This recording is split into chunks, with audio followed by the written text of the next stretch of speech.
How to evaluate exclusionary diets.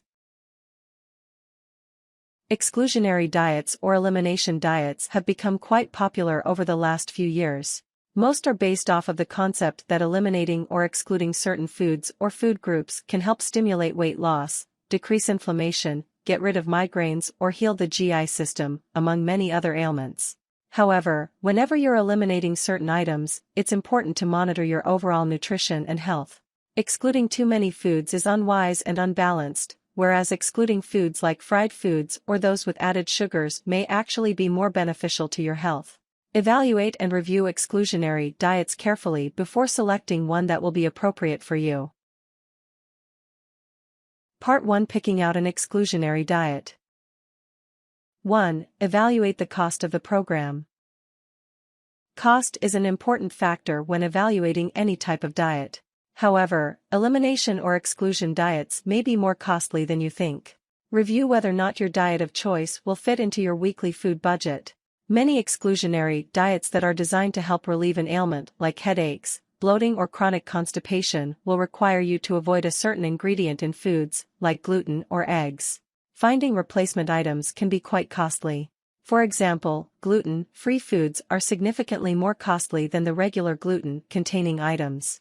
In this case, however, the increased price is worth it, as you will likely feel much better and may even avoid some costly doctor's visits.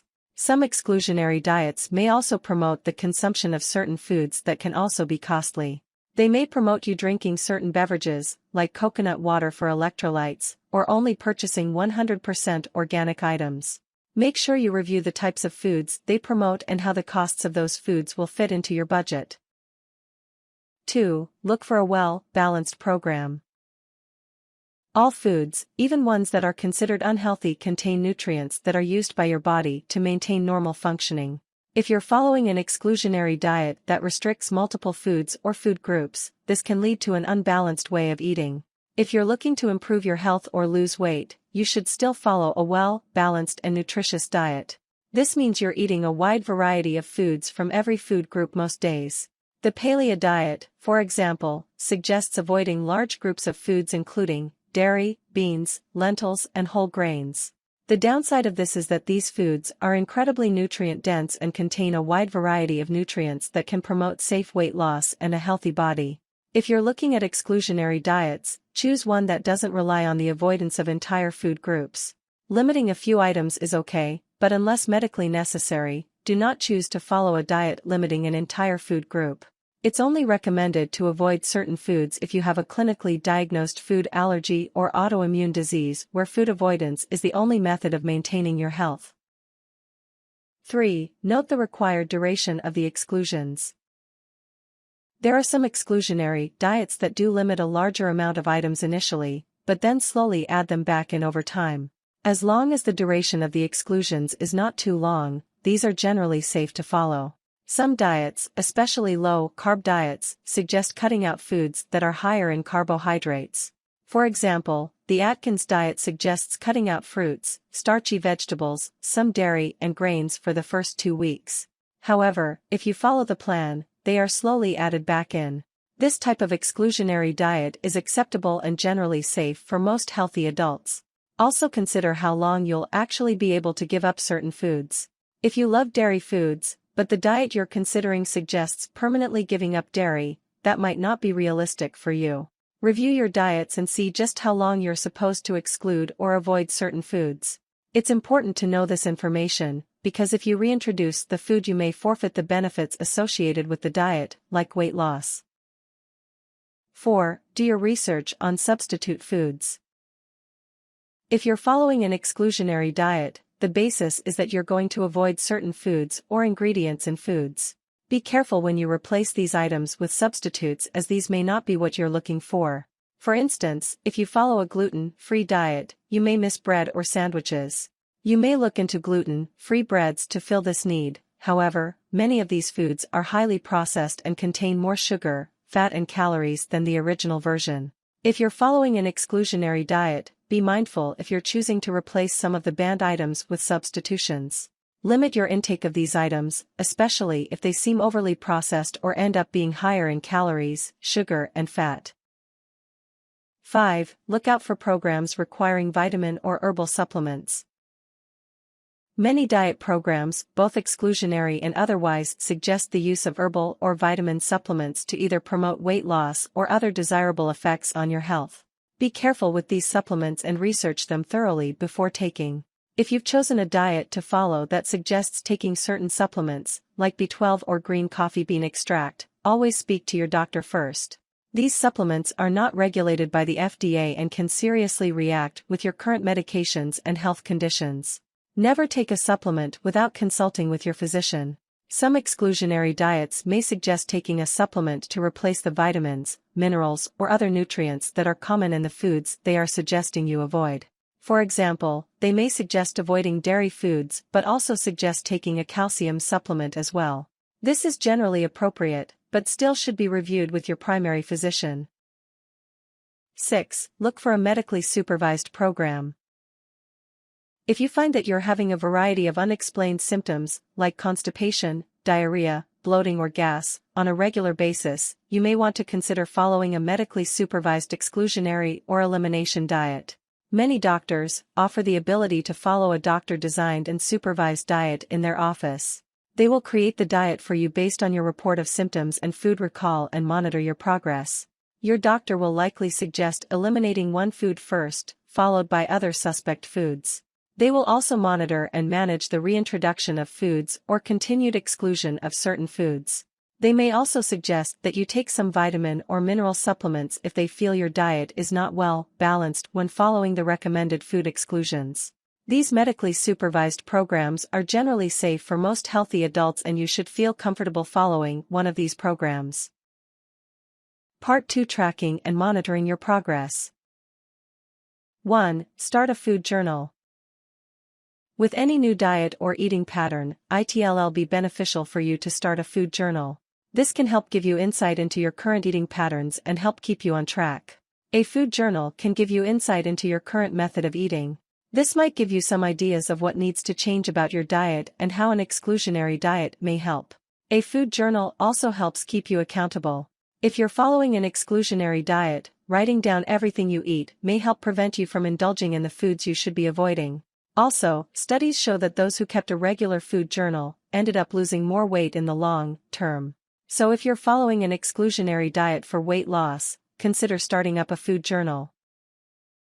2. Monitor side effects.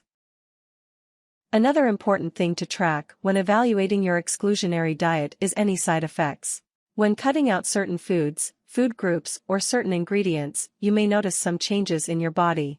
Some of the side effects of an exclusionary diet will actually be beneficial to you. For example, if you're no longer having bloating or diarrhea after cutting out dairy foods while following the paleo diet, this is a beneficial side effect and should be noted. However, there may be some side effects that are unpleasant. For example, the paleo diet limits carbohydrates from grains, starchy vegetables and fruits.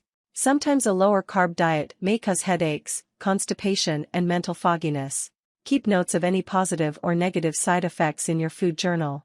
This will help you determine whether or not you'll want to continue with that particular exclusionary diet. 3. Weigh yourself weekly. In addition to tracking any possible side effects, also track your weight. This is especially important if the goal of your diet is weight loss. If you're following an exclusionary diet with the hopes of losing weight, make sure you weigh yourself regularly to track whether or not the diet is effective for you. Generally, it's recommended to weigh yourself once a week. Aim to weigh yourself on the same day of the week and at the same time so you see the most accurate trend in your weight loss. If you aren't losing adequate weight, less than 1 pound per week, or are not losing weight at all, you may want to reconsider the type of diet you're following or ensure you're following it correctly. If you're following an exclusionary diet with the hopes of eliminating an ailment, like bloating, migraines or constipation, you should still track your weight. If you're avoiding certain foods or food groups, weight loss may be a side effect of these diets regardless if that was your main goal. If you lose unwanted weight, you'll need to find things to add to your diet that can help prevent further weight loss. 4. Evaluate your diet every month. With any diet plan that you're following, you should check in and evaluate the diet and your progress about once a month. This will help guide you on whether or not you should continue with your program. Make a note in your food journal or calendar once a month to check in with yourself regarding the diet you've been following. Make notes and adjust as necessary. One thing to consider is how the diet is making you feel. Do you feel more energized since starting the diet, or do you feel more fatigued? Are you more hungry, or are you better able to control your appetite? If you've had some negative side effects, you may want to consider switching to an alternate program. Also note whether or not you think the diet will continue to be realistic and sustainable for you. If you're following an exclusionary diet and you find yourself regularly craving the foods you're supposed to be avoiding, it may be difficult to maintain this method of eating long-term. Part 3: Following an exclusionary diet to relieve allergies or sensitivities. 1. Talk to a doctor. Since the basis of any exclusionary diet is avoiding certain foods, it'll be imperative that you speak with your primary care physician.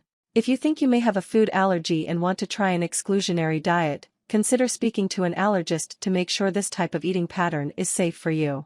If a diet is suggesting you give up sodas, all added sugars or fried foods, it's acceptable for you to give those up without worry of missing out on any beneficial nutrition. These foods should be limited anyways, so excluding them from your diet is safe and appropriate. However, if a diet is advising you to avoid dairy, carbohydrates, or gluten, you'll need to talk to your physician first. Or if a diet is recommending you avoid large quantities of a variety of foods, also talk to your doctor.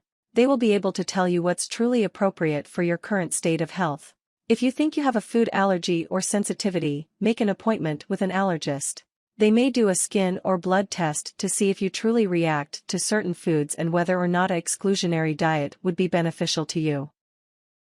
2. Follow an exclusionary diet for at least 2 to 4 weeks. If you're following an exclusionary diet to relieve symptoms caused by a possible food allergy or food sensitivity, it's recommended that you give up certain foods for a minimum of 2 weeks. Allergists and registered dietitians advise that an exclusionary or elimination diet should be followed for a minimum of 2 to 4 weeks. During the 2 to 4 weeks, if the suspected food that you've eliminated is the one causing your symptoms, headaches, constipation, bloating, gas, etc., those symptoms should go away. This would be a good time to journal, especially in a food journal, and note how well you've been able to stick to the diet, what you've been eating, and any symptoms you're noticing, or no longer noticing. 3. Exclude one food or food group at a time. When you're following an elimination diet, it's important to only exclude one food at a time. It might be tempting to cut out a lot of foods, but this can make things more confusing and more difficult to figure out. It's unusual that you'll have multiple foods that you are either allergic to or sensitive to. Try to single out 1 or 2 foods that you think may be causing some side effects. This is where you should start with your exclusionary diet. Only exclude one food at a time. If you exclude 2, 3, or more foods, you'll never know which food is the actual culprit and you're unnecessarily avoiding foods without need. 4. Reintroduce foods slowly. It's also important to reintroduce foods slowly after excluding and avoiding them for some time. This can help you avoid a serious outbreak of symptoms or allergic reaction. After an elimination diet, you may or may not notice a resolution of your symptoms. However, that doesn't mean you can add foods back to your diet without careful thought or planning. If you are not noticing any change in symptoms after excluding one food, it's most likely not the culprit. Slowly reintroduce that food over the course of a week or 2. For example, if you cut out dairy products with no change in symptoms, introduce a few dairy products over the course of a week. You can add in a 1-2 cup of yogurt one day, monitor symptoms, and then add in a serving of yogurt and milk on the second day. If you do notice a resolution of symptoms after cutting a certain food, you can confirm that it's the source of your symptoms by doing a challenge.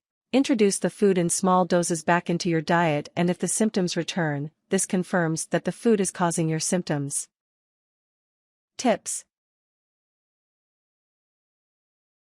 Always talk to your doctor prior to starting an exclusionary diet.